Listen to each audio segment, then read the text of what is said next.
mengajak kita membaca pagi hari ini dari kitab 1 Samuel.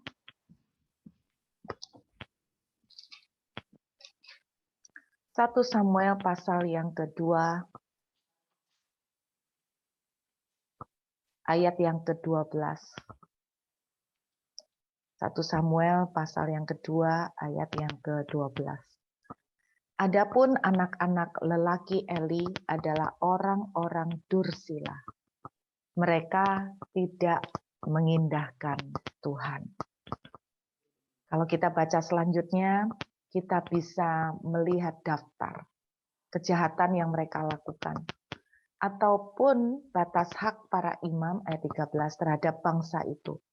Setiap kali seseorang mempersembahkan korban sembelian, sementara daging itu dimasak, datanglah bujang imam membawa garpu bergigi 3 di tangannya. Dan dicucukkannya ke dalam bejana atau ke dalam kuali atau ke dalam belanga atau ke dalam periuk. Segala yang ditarik dengan garpu itu ke atas diambil imam untuk dirinya sendiri. Demikianlah mereka memperlakukan semua orang Israel yang datang ke sana ke Silo. Bahkan sebelum lemaknya dibakar, bujang imam itu datang lalu berkata kepada orang yang persembahkan korban, berikanlah daging kepada imam untuk dipanggang, sebab ia tidak menerima daripadamu daging yang dimasak, hanya yang mentah saja. Apabila orang itu menjawabnya, bukankah lemak itu harus dibakar dulu, kemudian barulah ambil bagimu sesuka hatimu, maka berkatalah ia kepada orang itu, sekarang juga harus kau berikan, kalau tidak aku akan mengambilnya dengan kekerasan.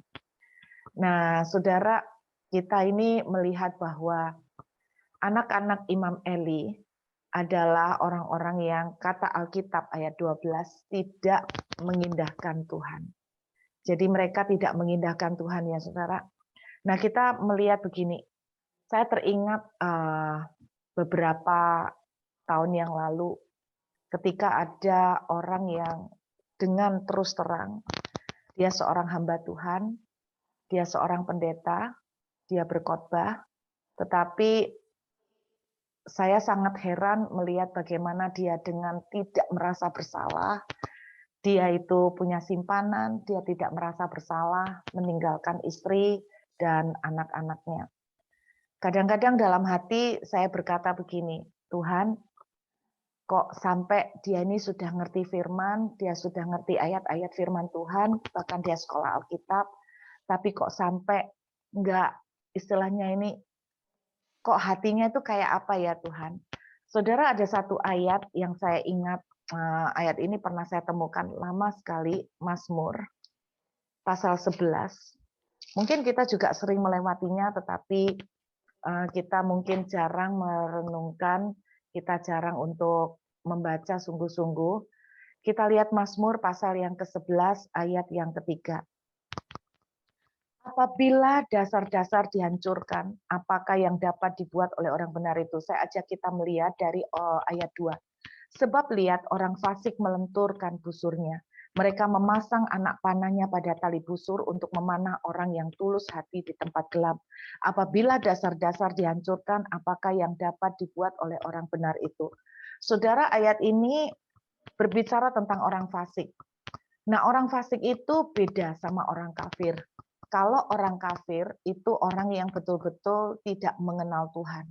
Orang kafir itu betul-betul orang yang ada di luar Tuhan. Sedangkan orang fasik itu orang di dalam Tuhan, tetapi kata fasik mempunyai bahasa asli yang mempunyai pengertian yaitu seperti orang menembakkan panah, tetapi panahnya itu tidak tepat pada sasaran. Itu pengertian dari fasik. Jadi fasik itu menembakkan arah panah tapi tidak tepat pada sasaran. Jadi orang fasik itu ibaratnya adalah orang Kristen yang tidak tepat pada sasaran. Jadi saudara jangan kaget bahwa orang fasik itu bukan orang di luar Tuhan. Orang fasik itu termasuk orang-orang di dalam Tuhan. Tapi yang mereka melenceng dari sasaran. Nah ayat 3 dituliskan dari Mazmur 11 bilang begini. Apabila dasar dihancurkan, apa yang bisa dilakukan oleh orang benar? Maksudnya itu ayat ini berbicara tentang orang fasik, orang-orang yang sudah melenceng. Orang-orang yang sudah melenceng dari kebenaran itu yang sampai satu titik seperti anak-anak Imam Eli. Mereka itu membangun kebenarannya sendiri. Mereka tuh mengatur ibadahnya sendiri, mereka tuh bikin aturan-aturan sendiri, mereka itu istilahnya membuat doktrin-doktrin sendiri.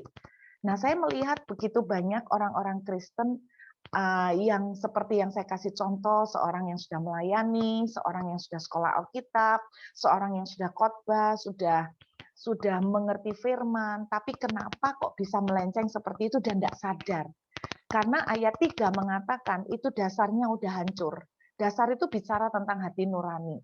Hati nuraninya itu istilahnya hati nuraninya itu sudah hancur gitu loh, Saudara, sudah tidak ada. Jadi ini betul-betul sampai tingkat kebebalan yang top, sampai tingkat kebebalan yang luar biasa.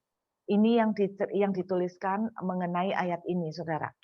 Nah, waktu saya melihat kisah anak-anak dari Imam Eli, kalau Saudara baca, mereka tuh sampai memakan uang persembahan, mereka membawa perempuan, lalu dalam tanda kutip mereka berzina di rumah Tuhan. Mereka tuh sama sekali tidak takut Tuhan, mereka merasa bahwa it's fine-fine aja. Saya ingat ada seorang teman yang dalam tanda kutip dia itu mengambil suami orang. Dan ketika saya ngomong sama dia itu bilang begini sama saya percaya C bahwa keselamatan itu adalah grace atau anugerah. Dia bilang, bukan karena kekuatan kita. Nah, rupanya dia ini akhirnya tercuci otak dengan pengajaran yang katanya sekali selamat tetap selamat, tidak peduli lu nyuri, tidak peduli lu berzina, kamu tuh selamat bukan karena keperbuatanmu, kamu selamat bukan karena apa yang kamu lakukan, kamu selamat cuma karena semata-mata karena pemberian Tuhan. Jadi kalau kita sudah selamat sekali, ya apapun yang kita kerjakan, kita akan tetap selamat karena bukan karena perbuatan kita. Nah, ini loh yang saya lihat ketika saya tuh ngomong bahwa kamu tuh ngambil suaminya orang dan sebagainya itu nggak mempan, Saudara. Karena apa? Karena seperti yang Mazmur 11 ayat 3 katakan, dasar-dasar itu sudah dihancurkan. Jadi tidak ngaruh sama sekali dengan apa yang kita mau ngomong kayak apa itu nggak pernah mempengaruhi sedikit pun, nggak pernah bergeming sedikit pun. Sesungguhnya ya teman-teman, saya tuh takut. Saya tuh takut kenapa? Jangan sampai kita ini pada satu titik kita itu seperti orang fasik yang ditulis di sini. Jangan sampai kita itu pada satu titik kita itu tidak bisa dikasih tahu. Jangan sampai pada satu titik yang paling serem adalah kita merasa kebenaran kita itu yang paling benar. Jangan sampai pada satu titik apa yang kita percayain orang lain itu tidak ngerti, kita yang paling tahu.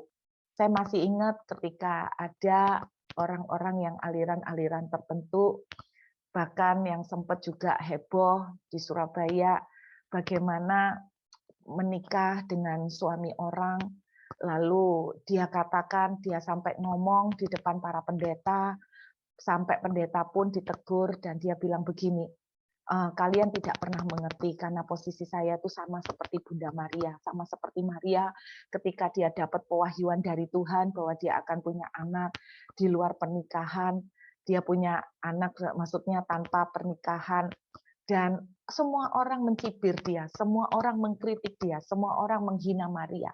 Tetapi orang tidak mengerti apa yang sesungguhnya Tuhan katakan kepada Maria. Jadi dia beranggapan bahwa dia itu seperti Maria yang mendapatkan pewahyuan dari Tuhan yang dipilih oleh Tuhan secara khusus yang semua orang itu tidak mengerti gitu loh, Saudara. Dan yang seremnya juga pengikutnya itu 400 orang lebih. Itu yang serem. 400 orang lebih itu yang begitu berapi-api mengikuti dia dan begitu percaya bahwa dia ini benar, bahwa dia ini orang kudus, bahwa dia apa yang diwahyukan Tuhan ke dia itu yang paling benar. Nah, saya tuh serem gitu loh, Saudara, sampai saya tuh sempat merasa gini loh. Mereka ini tingkatnya sudah seperti orang-orang di Niniwe yang betul-betul tidak tahu membedakan, seperti kata Alkitab, tidak tahu membedakan tangan kanan dengan tangan kiri. Tetapi masih jauh lebih baik orang-orang Niniwe. Kenapa saya katakan begitu? Karena orang-orang Niniwe dikasih tahu pada akhirnya mereka masih berubah. Nah, yang serem sampai hari ini, yang saya ceritakan kenalan saya yang mohon maaf mengambil suami orang, sampai hari ini masih tetap pelayanan. sampai hari ini masih tetap berkhotbah. Sampai hari ini masih tetap berkata bahwa Tuhan itu baik-baik saja gitu loh. Bahwa apa yang dia lakukan itu Tuhan mengerti, Tuhan memaklumi. Karena keselamatan bukan dari perbuatan kita, tapi dari anugerah. Ngeri kan saudara kalau sampai punya pandangan seperti itu sehingga semuanya dihalalkan, kebenaran ditegakkan sendiri. Makanya saudara kenapa saya pernah cerita sama saudara, saya tuh takut kalau sampai pada satu titik kita itu jadi orang yang nggak bisa dikasih tahu. Kita tuh sampai pada satu titik kita tuh punya doktrin, yang doktrin kita tuh salah. Tapi kita tuh nggak mau dengarkan omongan orang, kita tuh nggak mau dengarkan pendapat dan nasihat orang. Yang saya khawatirkan kita nggak usah muluk-muluk sampai sejauh itulah, sampai ngambil suami atau istrinya orang. Tapi yang saya takutkan bahwa ada doktrin-doktrin yang kita percayain, yang kita itu sampai dikasih tahu orang itu kita nggak mau dengerin. Itu yang saya takutkan. Makanya kalau saudara ingat, saya itu pernah berdoa seperti begini sama Tuhan. Tuhan, kalau sampai aku tuh salah dari jalan yang Tuhan mau, dan salah menurut pandangan Tuhan, tampar saya Tuhan. Dan kalau ketika saya ditampar, saya masih tidak sadar dan tidak bertobat, tarik rambut saya. Kalau sampai ditarik rambut saya tidak masih tidak bertobat juga, tendang saya. Kalau saya masih ditendang, masih belum juga bertobat, Tuhan geret, seret saya dengan paksa. Kalau sampai diseret itu enggak bertobat juga, Tuhan gabungkan semuanya. Gabung tendang, tampar, tarik rambutnya, seret saya Tuhan. Kalau keempat-empatnya sudah digabungkan dan saya masih belum berubah, itu yang saya bilang etika, dasar-dasar udah dihancurkan. Diapakan aja, dikasih tahu aja enggak bisa karena sudah berdiri di atas kebenaran sendiri. Saya bilang, Tuhan kalau memang semuanya itu sudah Tuhan lakukan, tapi saya masih belum sadar dan enggak mau bertobat. Saya minta sama Tuhan, bawa saya pulang, bawa saya pulang. Kenapa? Karena percuma ketika Tuhan tidak bawa saya pulang, berarti kan saya berjalan di muka bumi ini hidup dengan dosa. Dan kalau saya hidup dengan dosa, itu artinya ujungnya pasti akhirnya ke neraka. Jadi percuma kan, tambah lama tambah parah kan, harga yang harus saya bayar nanti di kekekalan. Makanya saya bilang, kalau saya sudah tidak bisa dikasih tahu dengan sampai cara yang keras seperti itu, lebih baik cepat bawa saya pulang. Itu sempat saya minta, tapi saya berdoa, saudara, jangan sampai nunggu ditampar, saya tuh sampai baru bertobat. Saya berdoa bahwa ketika Tuhan berbicara sedikit, menegur, mengingatkan, saya punya hati yang mau terbuka untuk dirubah. Saya punya hati yang mau terbuka untuk mendengarkan masukan dari orang lain. Saya punya hati yang mau menerima orang lain itu mengingatkan. Karena namanya kita itu, namanya manusia itu, kita itu enggak perfect gitu loh. Kita selalu punya kelemahan dan kadang-kadang kita tuh enggak sadar dengan jalan yang kita lakukan. Makanya Tuhan ingatkan di dalam Injil Matius pasal yang kelima. Coba kita buka ya saudara, Injil Matius pasal yang kelima, saudara. Injil Matius pasal yang kelima. Kita lihat ayat yang kelima, Bapak Ibu. Matius pasal yang kelima, ayat yang kelima. Dari beberapa ucapan bahagia Tuhan di atas bukit, ada ayat 5, kok pas di poin yang kelima. Angka 5 itu angka favor Tuhan. Ya, angka favor Tuhan. Lihat, berbahagialah orang yang lemah lembut, karena mereka akan memiliki bumi. Saudara, keselamatan itu gratis. Tapi keselamatan itu harus dijaga. Keselamatan itu harus di-maintenance. Dan untuk bisa memaintenance sampai kita betul-betul mencapai garis akhir, finish strong, maka satu kuncinya, kait kata ayat 5, lembut, lemah lembut. Berbahagialah orang yang lemah lembut, karena mereka akan memiliki bumi. Artinya apa? Orang yang punya hati yang lemah lembut, mereka akan menaklukkan kehidupan di muka bumi ini, sehingga mereka akan finish strong. Mereka akan selesai garis akhir dengan kuat. Saya bilang sama saudara, yang Tuhan akan lihat nanti adalah apakah kita memiliki karakter dan roh yang sama dengan yang Tuhan miliki. ketika kita menghadap Tuhan, yang Tuhan lihat apakah dia masih mengenal kita. Saudara, satu kali saya khotbah mengenai roh anak domba. Di dalam Injil Lukas, kita tidak perlu buka hari ini. Saudara bisa lihat di khotbah saya mengenai roh anak domba. Di Injil Lukas diceritakan bahwa satu kali Yesus datang ke sebuah daerah, lalu ditolak. Dan murid-muridnya emosi ketika melihat Tuhannya ditolak. Dan mereka berkata, Tuhan, apakah Engkau mau kami menurunkan api, meminta api untuk membakar mereka? Dengan kata lain, murid-murid Tuhan itu berkata gini loh, mereka nggak tahu ya siapa yang mereka tolak. Berani-beraninya mereka, Tuhan, apa kita minta api untuk menyambar dan biar mereka tahu rasa. Yang luar biasa, Tuhan justru menghardik. Alkitab mengatakan Tuhan menghardik. Tuhan menegur dengan keras. Dalam bahasa Indonesia, terjemahan Indonesia, kalimat itu dihilangkan. Ada sebuah kalimat yang penting dari hardikan Tuhan. Tuhan berkata begini, tidakkah kamu tahu dari manakah rohmu berasal? Saya ulangi, tidakkah kamu tahu dari manakah rohmu berasal? Maksudnya gimana? Waktu kita terima Yesus, kita dibaptis, fisik kita tidak berubah. Yang pesek tetap pesek, yang jerawatan tetap jerawatan. Setelah kita terima Yesus, kita dibaptis, fisik kita tidak berubah. Tetapi Alkitab menuliskan ketika kita terima Tuhan, maka roh kita itu menjadi baru. Yaitu apa? Roh Tuhan. Roh yang Tuhan kasih di dalam hidup kita. Roh inilah yang akan kita bawa sampai ke kekekalan. Saya bercerita pada waktu itu, roh yang dikasih oleh Tuhan adalah roh anak domba. Kenapa roh anak domba? Karena karakteristik roh yang Tuhan kasih pada waktu kita terima Tuhan, itu adalah roh anak domba, roh yang lemah lembut.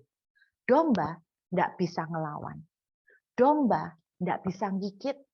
Domba tidak bisa nanduk. Yang nanduk itu kambing. Domba tidak bisa menanduk. Domba adalah satu-satunya binatang di dunia yang tidak memiliki alat pertahanan. Semut aja bisa menggigit, tetapi domba tidak bisa menggigit. Alkitab menceritakan kita itu seperti domba. Memang kita dikasih Tuhan roh anak domba. Tapi Alkitab juga menuliskan kita seperti domba di tengah serigala. Domba di tengah serigala artinya bancaan. Domba di tengah serigala artinya pesta buat para serigala. Nah, ketika kita mati nanti, fisik kita jadi debu. Lalu yang masuk ke hadapan Tuhan adalah roh kita. Nah, di saat itulah Tuhan bisa berkata begini, aku tidak mengenal kamu. Kenapa Tuhan bisa berkata, aku tidak mengenal kamu? Karena Tuhan melihat ketika roh kita kembali kepada Tuhan, rohnya rupanya bermutasi, saudara. Itu bahasa saya. Roh kita rupanya bermutasi. Bermutasi jadi apa? Roh serigala. Bukan roh anak domba lagi. Roh serigala, saudara. Makanya Alkitab itu bilang begini, Tuhan, aku bernubuat demi namamu. Tuhan, aku membangkitkan orang mati. Tuhan bilang, aku tidak kenal kamu. Rohmu sudah berubah. Roh kamu jadi roh serigala. Bukan roh anak domba yang aku kasih ketika pertama kali kamu menerima aku dalam hidupmu. Bukan roh lemah lembut.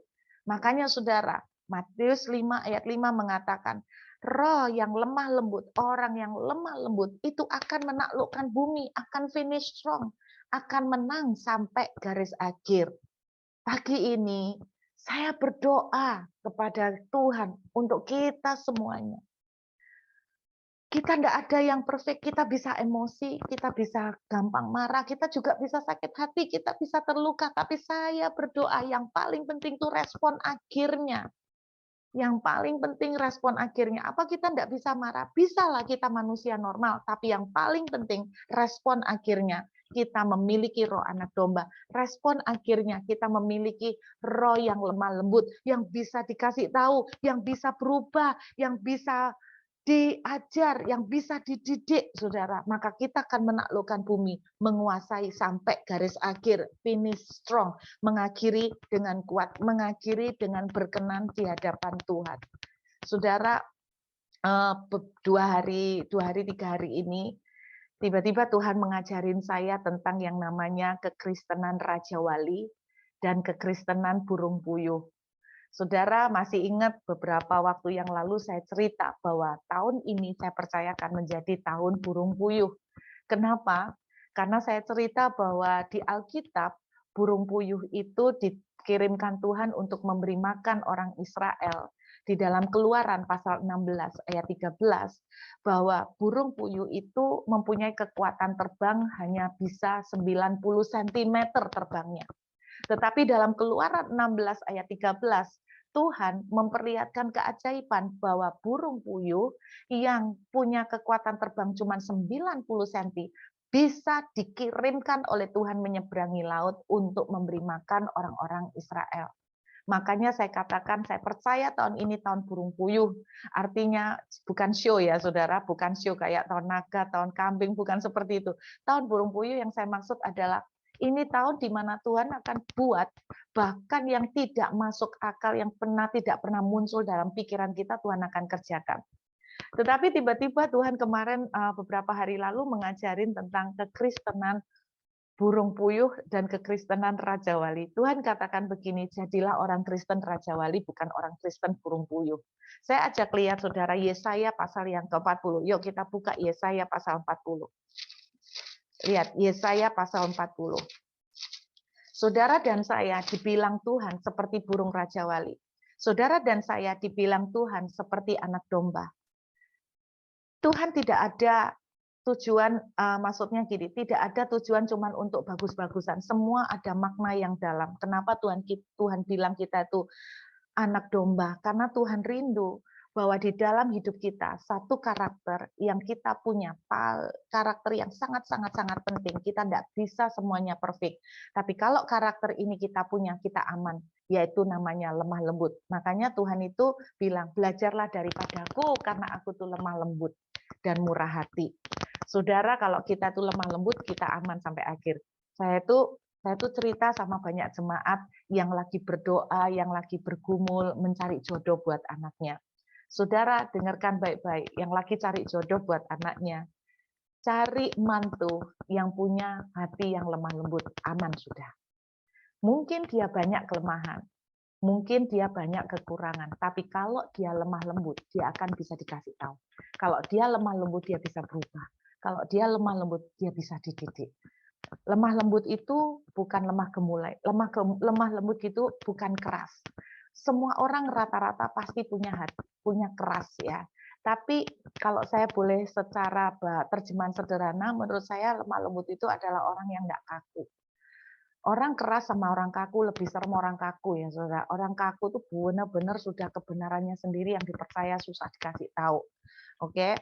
Nah, saudara saya ajak lihat Yesaya pasal 40, perhatikan ayat yang ke-29. Kita lihat dari ayat 29 sampai 31.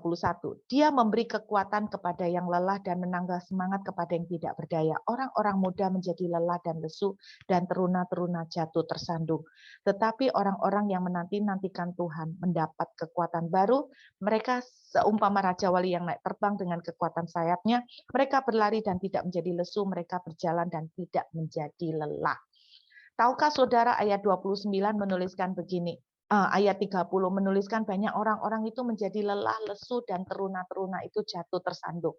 Banyak orang menjadi tersandung. Oke, banyak orang menjadi tersandung.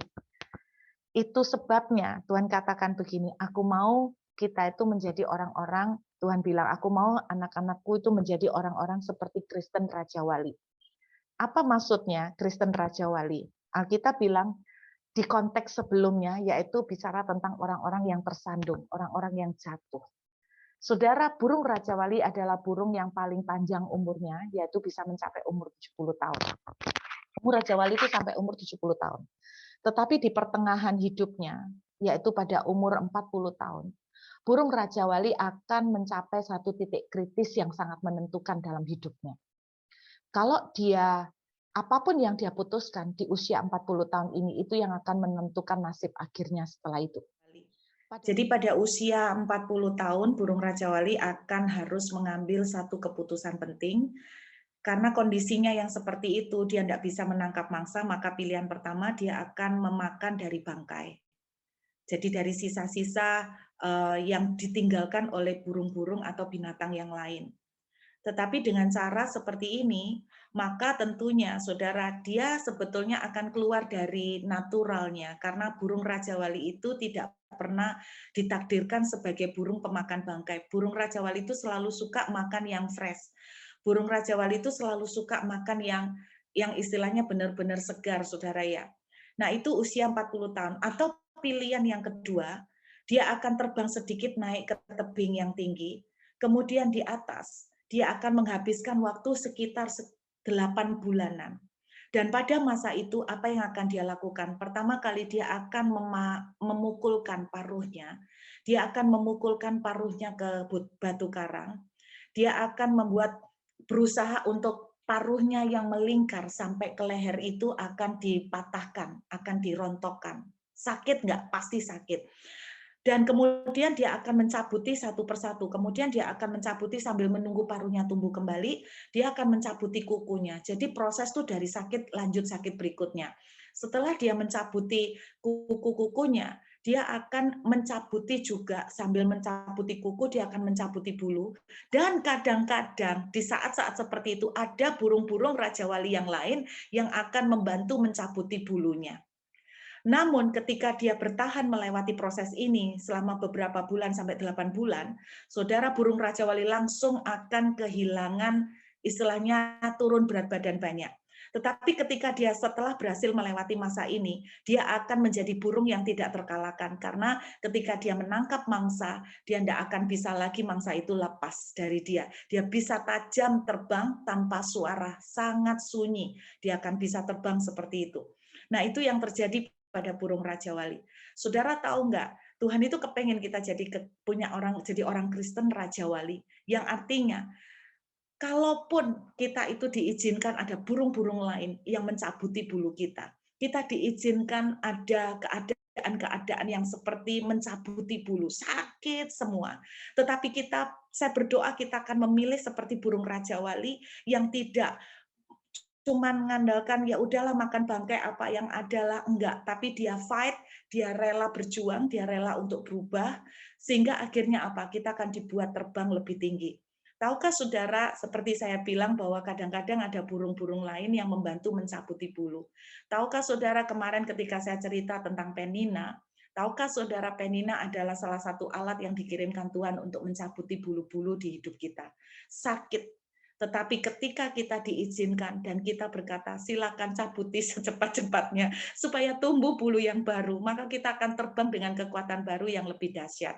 Dengarkan baik-baik saudara bahwa kalau kita mengizinkan proses pembentukan, kalau kita mengizinkan proses didikan Tuhan dan kita tidak menyerah dan tidak tersandung. Alkitab bilang begini, orang-orang itu tersandung. Kenapa? Karena mereka kecewa. Karena mereka tawar hati. Mereka kecewa dengan Tuhan, mereka kecewa dengan banyak hal, dan sehingga mereka tuh tidak bisa dikasih tahu. Tapi saya berdoa kita menjadi orang-orang yang seperti Raja Wali. Kalaupun paruh kita melengkok, kalaupun jari-jari kita memanjang, kita mau untuk dicabutin, kita mau tuh dididik. Saudara, tidak ada orang senang dikasih tahu, tidak ada orang senang dikritik, tidak ada orang senang ditegur. Sehalus-halusnya teguran, tetap ada bagian yang nyakitin. Sehalus-halusnya teguran, tetap ada sesuatu yang tidak enak di sini, karena orang tuh tidak senang ditegur. Tetapi kalau kita mengizinkan untuk dididik, walaupun bulu kita dicabutin, saudara percayalah kita akan terbang lebih tinggi. Saya ngobrol sama suami saya, kok saya diingetin Tuhan suruh mulai mikirin tentang kekristenan Raja Wali sama kekristenan burung puyuh. Saudara tahu, suami saya langsung jawab gini, enak burung puyuh, non dagingnya enak, katanya gitu. Kalau Raja Wali enggak bisa dimakan, dagingnya enggak enak pasti. Saya bilang, ya kalau kita memilih kekristenan burung puyuh, saudara tahu burung puyuh itu sayapnya kecil. Makanya juga salah satu penyebab dia itu cuma bisa terbang 90 cm, ya karena sayapnya kecil dan dia itu cepat capek, saudara. saudara. Dia itu cepat capek, makanya burung puyuh itu malas sekali terbang. Burung puyuh itu malas terbang. Saya bilang sama suami saya, emang burung puyuh dagingnya enak. Makanya kalau kita jadi Kristen burung puyuh, nasib kita adalah digoreng. Nasib kita adalah dimakan. Nasib kita adalah jadi santapan. Iya kan? Kita mau menjadi burung puyuh atau kita mau menjadi burung Raja Wali? Burung Raja Wali nasibnya bukan dimangsa, burung Raja Wali nasibnya memangsa. Burung Raja Wali destininya adalah memenangkan peperangan. Burung puyuh nasibnya adalah menjadi korban. Burung puyuh nasibnya adalah menjadi tawanan. Saya mau katakan buat saudara, kalau kita diizinkan Tuhan dibentuk, tidak bisa ditegur, tidak bisa dididik, saudara kita akan menjadi burung puyuh yang males untuk dibentuk, yang males untuk dididik, sedikit-sedikit lelah sudah menyerah, sedikit-sedikit disakiti hati sudah menyerah, sedikit-sedikit udah mulai nggak enak, langsung mundur dari Tuhan. Kita akan menjadi orang-orang Kristen burung puyuh. Saudara, saya mau mengingatkan, biarlah kita belajar pagi ini dari anak-anak Imam Eli ya, bahwa mereka itu adalah anak-anak yang susah untuk dikasih tahu. Sampai dikasih tahu seluruh orang Israel, dikasih tahu papanya, enggak didengerin sama sekali. Saya berdoa jangan sampai dasar-dasar dalam hidup kita dihancurkan. Saya berdoa jangan sampai kita tuh enggak bisa kasih tahu. Miliki hati yang lemah lembut. Jadi seperti burung Raja Wali ketika dititik balik 40 tahun. Dia dirontokin, dia dibentuk. Saya berdoa kita akan menjadi orang-orang yang ikhlas untuk ditegur. Ikhlas, iya, aku harus introspeksi kalau memang ada yang perlu dirubah, aku harus berubah, aku harus mau ditegur. Itu yang Tuhan ingatkan pagi ini. Ya, tadi ada komentar-komentar saya baca ya, Pak Jason ya bilang selama 8 bulan kalau Raja Wali kehilangan berat badan, Pak Jason menambah berat badan. Haleluya, puji Tuhan. Berarti ini Raja Wali khusus ya, Raja Wali khusus. walaupun bulunya dicabutin, walaupun parunya lagi nggak berfungsi sakit karena dirontokkan, kan susah makannya. Panas dalam semua itu soal sariawan, luka-luka di sini. Hanya Pak Jason selalu menemukan cara pakai sedotan yang gede untuk makan gitu ya. Ya itu cerdas juga saudara ya. Jadi saya mau katakan buat semua teman-teman, jadi orang-orang Kristen yang lemah lembut, hari ini kalau diingatkan melalui apa saja, bahkan Tuhan bisa pakai anak kecil untuk mengingatkan kita. Saya masih sering diingatkan sama anak-anak rohani saya. Nita juga masih sering mengingatkan saya. Cece tuh loh, mesti gini, kayak gini, gini, gini. Orang tuh memang nggak suka ya ditegur. Tetapi kalau kita tuh punya hati lemah lembut, maka kita akan dipertajam. Sehingga kita akan menjadi burung-burung Raja Wali yang terbang lebih tinggi. Ayo kita siapkan hati untuk menerima tubuh dan darah.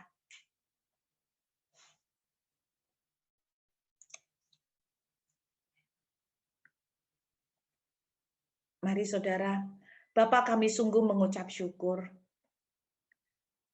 Kami mengangkat roti ini di hadapan-Mu, inilah tubuh-Mu yang dipecah-pecah bagi kami. Kami percaya saat makan roti ini, tubuh yang baru, yang dimenangkan oleh Yesus menjadi satu dengan kami. Tubuh yang kami hidupi sekarang adalah tubuh Yesus. Kami sehat, kami diberkati. Kami mendapatkan kekuatan baru. Sehingga apapun yang sedang kami lalui saat ini, kekuatan baru-Mu mengalir buat kami. Memampukan kami untuk berdiri tegak bersama dengan Tuhan. Memampukan kami untuk terbang mengatasi badai. Memampukan kami untuk terbang mengatasi keadaan. Kami percaya kekuatan-Mu mengalir buat kami. Kami makan roti ini, kami makan dengan iman percaya dalam nama Tuhan Yesus. Mari kita makan dengan syukur. Haleluya.